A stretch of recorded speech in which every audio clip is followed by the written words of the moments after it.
अस्सलाम वालेकुम, मैं हूँ हम्माद सोहेल। आज एक बार फिर एक अहम मौज़ू के साथ आपकी खिदमत में हाज़िर हूँ।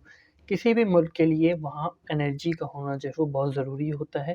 एनर्जी जो है वो सोलर की शक्ल में हो, पेट्रोल की शक्ल में हो या गैस की शक्ल में हो, किसी भी शक्ल में हो या हाइड्रो पावर की सूरत में हो, एनर्जी होगी तभी जो है वो मुल्क चलता है और ज़रूरी नहीं होती ये चीज़ कि हर मुल्क को जो है वो एक ही टाइप की जो है वो एनर्जी रिक्वायर्ड हो। मैं ये बात आपसे क्यों कर रहा हूँ, आपको मैं आगे वीडियो में जो है बात समझाता चलूँगा। आपके साथ ये चीज़ शेयर करता चलूँ कि जैसे इंडस्ट्रियल सेक्टर है, तो उसको सोलर पैनल की एनर्जी से जो इंडस्ट्रियल सेक्टर जो है वो नहीं सर्वाइव कर सकता, नहीं चल सकता, उसको गैस रिक्वायर्ड होगी। जो सर्द इलाके हैं, जहाँ बर्फ़बारी होती है, वो इलाके सोलर पैनल से नहीं चल सकते। जो डेज़र्ट है, वो हाइड्रो पावर से वो एरियाज़ नहीं चल सकते, तो हर अलग-अलग एरिया की अलग-अलग रिक्वायरमेंट होती है, अलग-अलग सोर्स ऑफ मीडियम्स उनको रिक्वायर्ड होता है, अलग-अलग तरह की एनर्जी रिक्वायर्ड होती है। तो हमारे मुल्क में जो है वो एनर्जी शॉर्टेज तो है, लेकिन एनर्जी शॉर्टेज किस किस्म का है? हर फील्ड में है। पेट्रोल की भी शॉर्टेज है, अगर आप देखें विंड टरबाइन से एनर्जी बनाने की भी शॉर्टेज है, सोलर पैनल की फैसिलिटीज़ की भी शॉर्टेज है, गैस की भी शॉर्टेज है और कोल की भी जो है वो शॉर्टेज इस हिसाब से है कि उसकी फिज़िबिलिटी या उसको मुहैया करना जो है वो उस हिसाब से इतना आसान नहीं है और जो उससे पॉल्यूशन होता है उसकी भी जो है मुतबादिल जो है वो चीज़ें नहीं है। अगर हम उसको 100% यूज़ करेंगे तो हम पे दूसरे ममालिक की तरफ से जो है वो कार्बन इमिशन के तहत जो है वो पाबंदियाँ लगा दी जाएँगी। अब आप अगर आप सिर्फ़ एक टॉपिक को लें, गैस शॉर्टेज, अगर हमारे मुल्क में गैस शॉर्टेज हो जाती है, तो इसके उसके क्या इम्पैक्ट्स होंगे? इसी के जो मेन इम्पैक्ट होगा वो ये होगा कि हमारा मेन सोर्स ऑफ इनकम जो है, वो टैक्स ऑन एनर्जी है। किसी भी किस्म की एनर्जी कंज़्यूम होगी, उस पे पब्लिक जो है वो टैक्स देगी। आप पेट्रोल भरवाते हैं, आप टैक्स देंगे। आप इलेक्ट्रिसिटी यूज़ करते हैं, आप टैक्स देंगे क्योंकि ईज़ी कलेक्ट ऑफ मनी है हमारी गवर्नमेंट के लिए कि हम कुछ भी नहीं करना पड़ता। ईज़िली जो पब्लिक एनर्जी यूज़ करती है, वो कैलकुलेट हो सकती है और उस पे जो है वो पब्लिक टैक्स देती है। जब गैस की शॉर्टेज हो जाएगी तो पहली चीज़ ये होगी कि गवर्नमेंट के पास जो है वो गैस प्रोवाइड करने के लिए ही नहीं होगी, तो फिर गवर्नमेंट टैक्स किस तरीके से जो है वो लेगी ही आम पब्लिक तक। पब्लिक एक मुतबादिल रास्ता, मुतबादिल चीज़ जो है वो इस्तेमाल कर सकती है।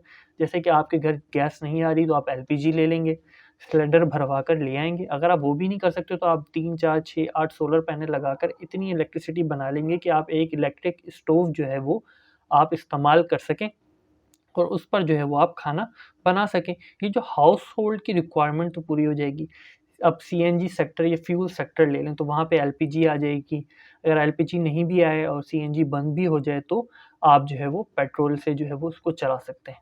ठीक है, वो सिचुएशन भी क्लियर हो जाएगी। लेकिन जो इंडस्ट्रियल सेक्टर है, जिसको गैस की ज़रूरत होती है, वो कौन-कौन से इंडस्ट्रियल सेक्टर होते हैं वो मैं आपके साथ दिखा चलता चलूँ। इसकी कुछ एग्ज़ाम्पल जो है plum, paper, metals, chemical, petroleum, refining, stone, clay, glass, plastic and food processing industries. इतने सारे मैंने जो नाम लिए हैं, आप वीडियो थोड़ी 10 सेकंड पीछे करके दोबारा से सुन लीजिएगा। ये 85% ऑफ इंडस्ट्रियल गैस जो है वो इनको रिक्वायर्ड होती है। अब ज़ाहिर-सी बात है तो फिर ये सेक्टर जो है वो किस तरीके से सर्वाइव करेंगे, किस तरीके से चलेंगे। एक तो जो गैस पे टैक्स कलेक्शन है, वो कम हो जाएगी, ये इंडस्ट्रीज़ ख़त्म हो जाएँगी।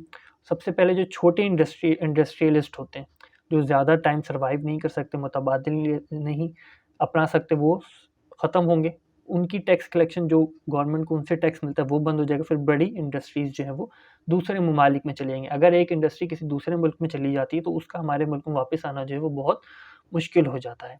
इसी के साथ इसके ज़ाहिर-सी बात है, अब ये प्रॉब्लम तो है, ये प्रॉब्लम हल कैसे होगी? तो ईरान गैस पाइपलाइन का आपने सुना होगा कि वो बन रही है, वो आ रही है। इसी तरह रशिया से गैस लेने की बात हो रही है और डिफरेंट तुर्की से या डिफरेंट ममालिक से जो गैस पाइपलाइन है, अज़रबैजान से जो है वो और देखते हैं कि किस मुल्क से जो है वो गैस रिक्वायर्ड होगी। अगर बिलफ़र्ज़ पाकिस्तान के पास इतनी गैस नहीं होती कि वो जिस मिकदार में इंडस्ट्री सेक्टर को रिक्वायर्ड होती है, वो पूरा ना कर सके, तो वक़्त से पहले जो है वो गैस शॉर्टेज जो है वो पूरी हो जानी चाहिए। गैस शॉर्टेज नाम का लफ़्ज़ जो है वो पब्लिक को सुनने को नहीं मिलना चाहिए। अगर पब्लिक सुनती है गैस शॉर्टेज तो मीन्स दैट कि गैस की शॉर्टेज आज नहीं, कल नहीं, 2 साल बाद जो है इतनी ज़्यादा हो जाएगी कि उसको कवर अप करना जो है वो मुश्किल हो जाएगा। ये तमाम लॉन्ग टर्म प्लान्स होते हैं। अगर आप किसी मुल्क से गैस लेंगे भी तो उसकी पाइपलाइन को आपके मुल्क तक आने में जो है वो 2, 4, 6 बाज़ों का 10 साल ईरान गैस पाइपलाइन को ही देख लें कितना टाइम जो है वो लग गया। फिर डिफरेंट ममालिक की तरफ से डिफरेंट ममालिक पे पाबंदी लगाई जाती है कि अगर आप हमसे ताल्लुकात रखेंगे तो जैसे अमेरिका ने पाकिस्तान पे पाबंदी लगाई कि आप ईरान से जो है वो गैस नहीं ले सकते। तो इसी तरह आने वाले वक़्त में क्या रशिया से भी जो है वो अमेरिका पाबंदी लगा देगा, तो फिर पाकिस्तान जो है वो अपनी गैस कहाँ से लेगा? और गैस जो है वो मेन रिक्वायरमेंट है, अगर बिलफ़र्ज़ गैस नहीं आती, शॉर्टेज हो जाती है, शिप्स के थ्रू किस हद तक आएगी? इंडस्ट्रियल सेक्टर किस तरीके से जो है वो ट्रांसफ़ॉर्म होगा? कौन-कौन सी इंडस्ट्रीज़ जो हैं वो ज़ाहिर-सी बात है जब ख़त्म होंगी, तो दूसरी इंडस्ट्रीज़ जो हैं वो उनकी जगह लेंगी, तो वहाँ कौन-कौन सी इंडस्ट्रीज़ आएँगी? हमारी प्लानिंग क्या है कि हम इंडस्ट्रीज़ को ख़त्म करने के लिए तैयार हैं? या गैस शॉर्टेज को फुलफ़िल करने के लिए तैयार हैं। इस वक़्त भी अगर आप देखें रशिया यूक्रेन के जो मेन प्रॉब्लम है, उस यानी कि रशिया यूक्रेन का जो मामला यूरोप सॉल्व करवाना चाहता है, उसकी मेन वजह ही जो है वो गैस और पावर है, फ्यूल, पेट्रोलियम है कि जो उसकी जो है फ़्लो जो है वो ना रुके और इतनी टेंशन के बावजूद भी जो है वो रशिया, यूक्रेन और यूरोप में जो है वो किसी तरह की भी जो है वो यानी कि पेट्रोलियम सप्लाई शॉर्टेज जो है वो नहीं हुई, जिसमें गैस और पेट्रोलियम से रिलेटेड तमाम चीज़ों को जो है वो आप ले सकते हैं, जो रशिया से जो है वो यूक्रेन की जानिब जो है वो जा रही है। इसी तरह के डिफरेंट प्रोजेक्ट्स हैं जैसे यूएई और जो है वो अपनी जो है वो पेट्रोलियम को जो है वो थ्रू जो है वो इलाद पोर्ट जो है वो इज़राइल की वहाँ से शिफ्ट करना चाह रहा है यूरोप में और डिफरेंट ममालिक जो है वो बड़े-बड़े प्लान्स बना रहे हैं। इन प्लान्स को फुलफ़िल होने में 10 साल, 15 साल का भी जो है वो टाइम लग जाता है। टेक्नोलॉजी इतनी ज़्यादा इवॉल्व हो गई है कि इतना टाइम ना लगे, लेकिन फिर भी कम से कम अगर आप लें तो 5 साल का ड्यूरेशन तो रिक्वायर्ड होता है। अगर गैस शॉर्टेज आज हो जाए और आज हम कोई स्टेप लेते हैं, तो वो स्टेप आने वाले 5 साल बाद जो है वो फुलफ़िल होगा।